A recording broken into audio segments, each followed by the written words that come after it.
Jonathan, following up on that, the body language at times Saturday was troubling. People remarked about that. And Jalen Berger, after the game, said Michigan State didn't want to play anymore.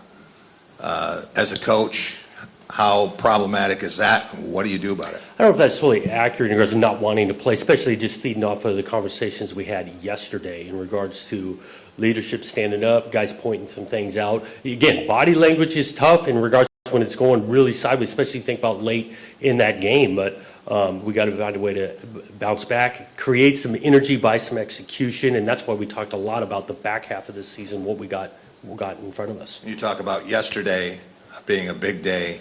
What's the single biggest decision you face right now as a head coach? I don't know, it's decisions. I think a lot of things are really, really important. And if it was just down to call it one person, if it was that simple, this one person that changed this, there, it could solve everything. I don't think it's that simple, or that's reality, right? It's about the left guard, it's about the quarterback, it's about our offensive staff, defensive staff, it's myself, a lot of things. I think it's really important to go back to this idea of staying together, finding ways to fix it and improve on it, and get it the program, the players to be playing at their highest potential. Hey, Jonathan, as adults, we all have some type of pressure to perform in our jobs, but can you talk about when there's such a public expectation for you, for the guys? Can you talk a little bit about that? I think about it. Call it public and all of that. That's why I do found some deep belief in within the building, right? Those so that you surround yourself with, and that's not just particular to me. I think about our own players are dealing with it, of being in a public sport, what they chose to do, and there's some beauty that comes with that, and there's some hard times that come with that. And then so when you come across some adversity, leaning into those that you're closest to and those things, and that's why I like our building and the people that are in the building. Jonathan, how much different is this landscape right now as far as the pressure? You've talked about the to win now. I mean, you go back to when you got your first shot at Oregon State, it was what, year 4 before winning record? I mean, it feels like the clock has just sped up rapidly. Do you feel that change since you got into coaching, and especially as a head coach? I do think that's some reality. There is some more immediate gratification that needs to take place. You think about the investments getting made in this environment. I'm speaking to broadly college athletics. I think there's some realities to, pushing and wanting things sooner than later. Coach in the middle, after 3 straight losses, what changes are you going to use to make to turn the season around? Oh, I think it changes. You're always looking at it schematically, right? Best positions and things and tendencies you put out on tape. So on the schematic side, I think we're adjusting, adapting each week, trying to, emphasize our strengths, minimize, not exposing weaknesses, those type of things. And it's easier said than done when, they got good coaches on the other side and good schemes and good players and all that. And I go back to finding ways where these guys play to their potential. When they're going to play their potential is when they're playing with certainty. So removing some uncertainty, whether that's over schematics, things like that, simpling down some things, all the special teams, offense and defense. Jonathan, you mentioned about the meetings on Sunday, but when you guys watched back the film, particularly the points after the 4th down stop into the 4th quarter, where Berger had said he felt like you guys had quit, what did you see on that tape from your guys? Not necessarily just schematics, but kind of what Jack said. How did they look the way they played in that period of the game? Again, we watch every snap of the, call it coach's copy, right? So we got a wide copy goes to the tight. That looks very similar to a football game where guys were trying to do too much or not doing their responsibility. I think I mentioned it Saturday night. Some one-on-ones were lost. That really was outweighed, whether we're talking one-on-one in coverage, one-on-one on a 3 technique, that repeated, and then especially on run defense, did not fit some of the pull scheme very well, and that turned into large creases. And so those things, the lack of call it execution, being in the spot, winning the one-on-one, that showed up on the tape.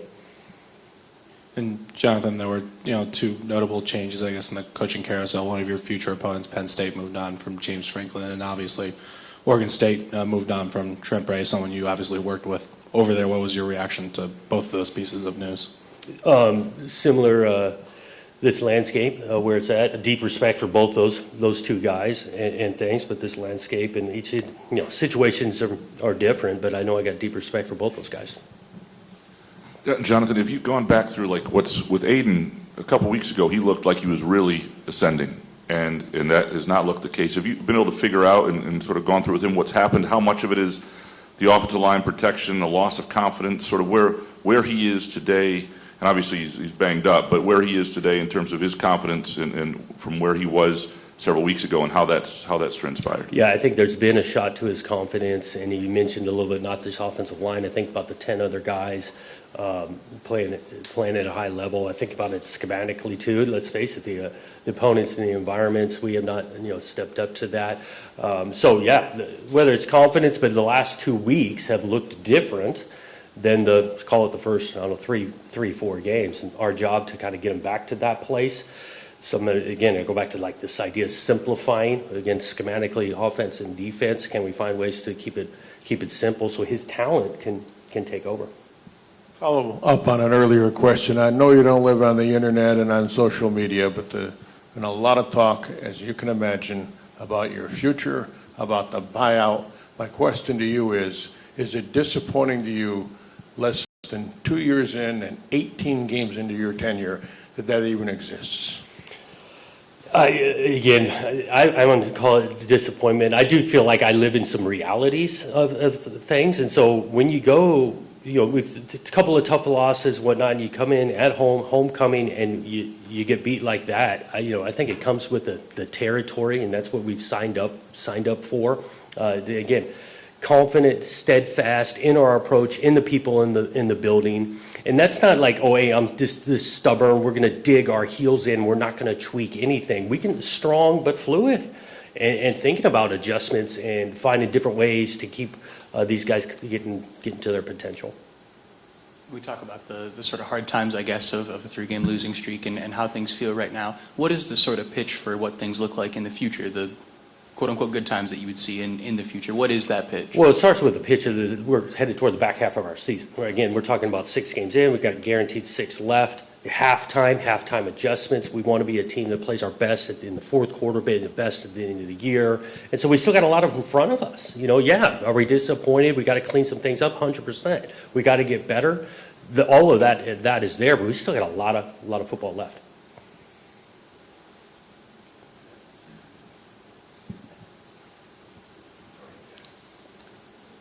Jonathan, for alumni who come back once a year for homecoming, or maybe someone who's considering giving money to the school and getting involved with the program, what would you tell them after Saturday to make them think that they should be all in?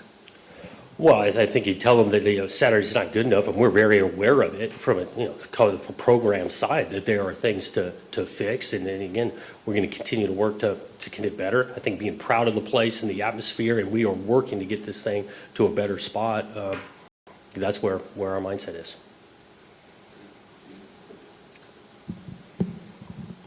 Hey, Jonathan, I'm wondering, you guys saw Indiana last year, obviously, where they turned out to be a playoff team.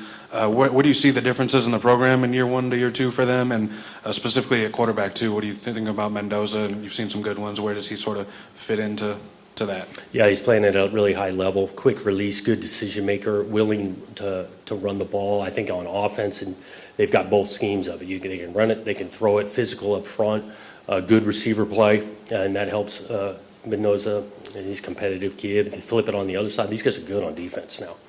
It starts up front, physical, linebackers can tackle, they play within the scheme, so they're on challenge on both sides.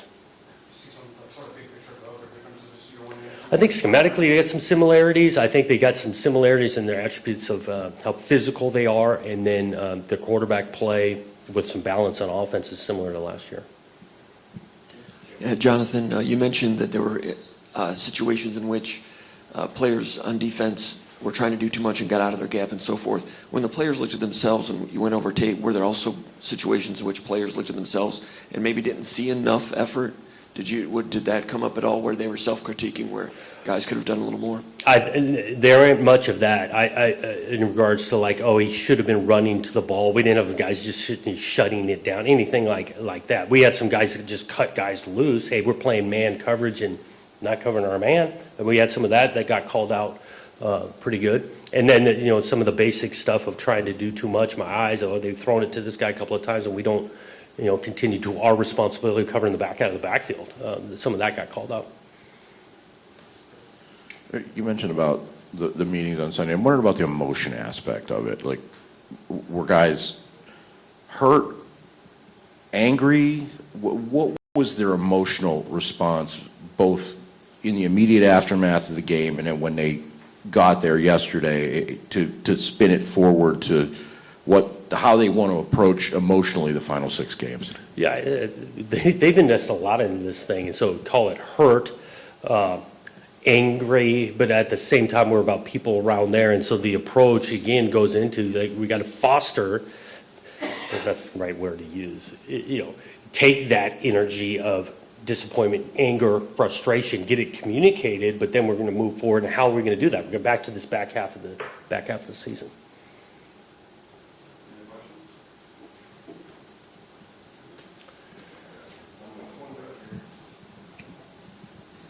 20 minutes in and nobody's asked you about this week's game yet.